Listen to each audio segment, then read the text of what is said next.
President Trump is right now leaving California, where he received a briefing on the deadly and devastating wildfires during a short stop on his campaign swing of the rest. More than 16,000 firefighters are currently battling 29 active fires in California right now. Western wildfires this year have burned millions of acres and killed at least 35 people.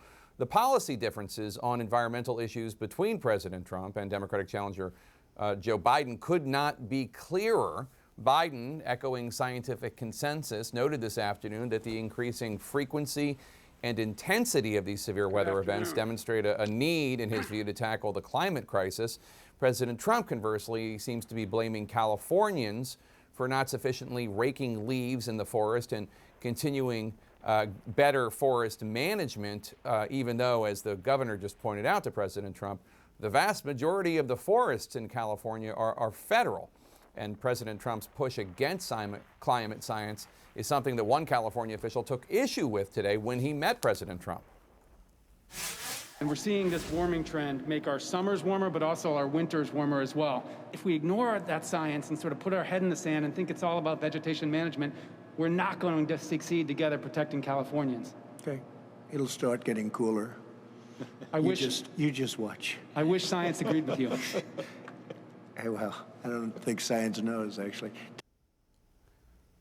The fires are just one matter of life and death that President Trump is facing right now in his job as he ignores the science of climate change, as you saw in that clip. He is also ignoring the science of the coronavirus pandemic, holding a crowded indoor rally with thousands in attendance, few masks in sight. President Trump, in holding that rally, was defying local restrictions in Nevada, as well as guidance given by the White House Coronavirus Task Force, also defying simple common sense.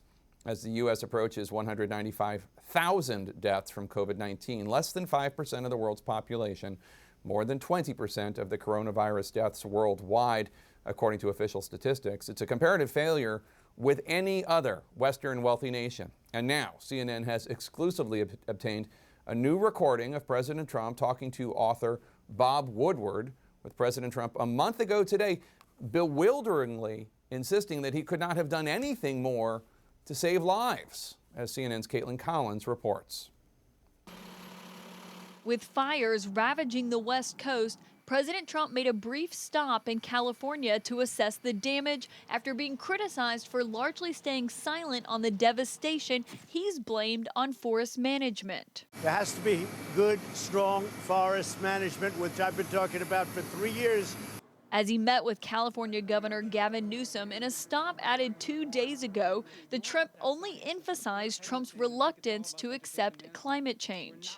Trees fall down after a short period of time, about 18 months. They become very dry. They become really like a matchstick. Also leaves. When you have years of leaves, dried leaves on the ground, it just sets it up. Scientists have concluded it's greenhouse gas emissions from burning fossil fuels that are making the fires longer lasting and more damaging.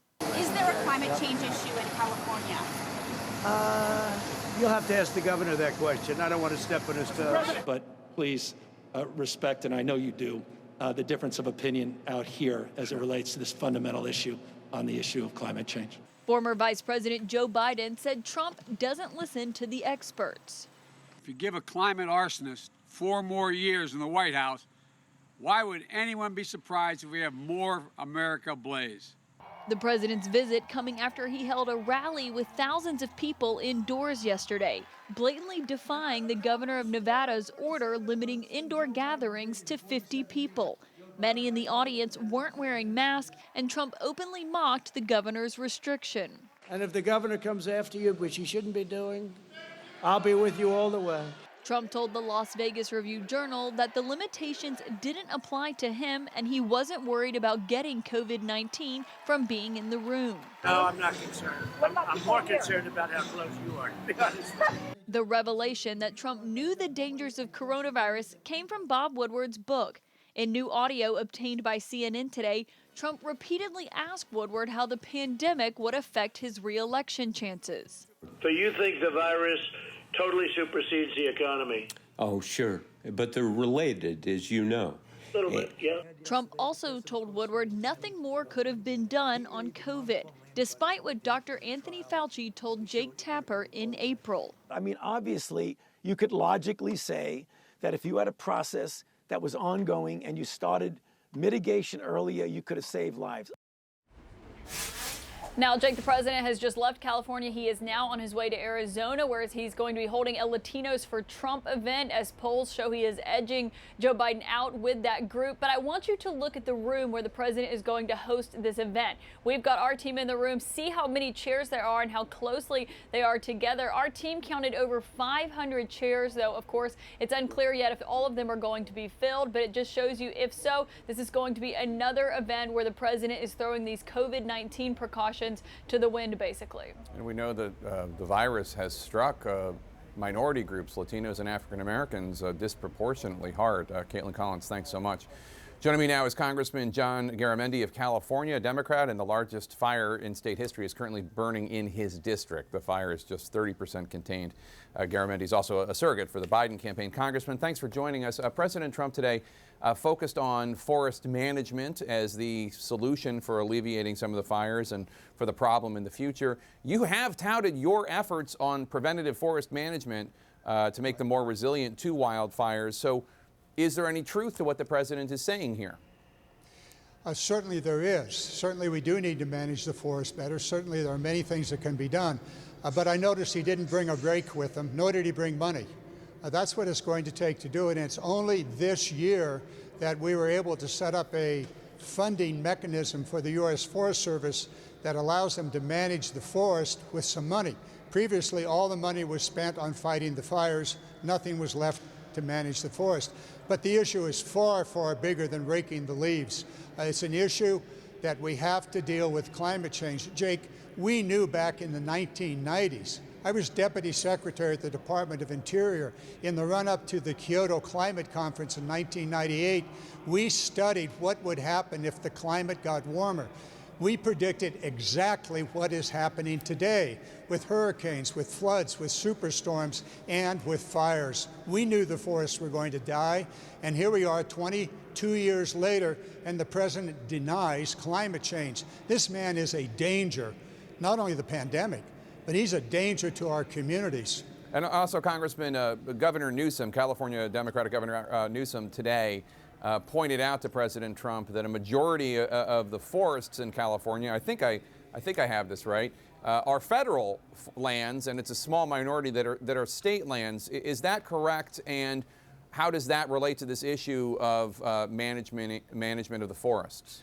Well, as I said a moment ago, when talking about federal forest money, previously, the money was consumed in fighting fires. There was nothing left over to manage. We now have a new funding mechanism in place. We do need to manage the forests, and the great majority of forests in California are federal. But the fires are occurring not only in the federal forest, but they're also occurring on private lands, and they are occurring in our cities, certainly as you saw in Oregon. We're having firestorms in our cities, in our suburbs, in the cities. And it is directly related to climate change. Yeah. We know this. Unfortunately, the president simply refuses to accept the responsibility that is his. Thank God Biden made it very, very clear what he will do as president. He will address these issues. So Los Angeles Mayor Eric Garcetti was on State of the Union yesterday, and he suggested to me that in his view, President Trump responds to disasters in Republican-leaning states more quickly and more aggressively than he does when the disasters are in Democratic-leaning states. Take a listen. And from the president, I wish that we would get as much attention, not based on an electoral map, but just purely on being Americans and the need for leadership to be from the White House for all of America. Do you agree with that sentiment? President Trump is more readily offering support to Americans in primarily Republican-led states like Texas or let's say Texas?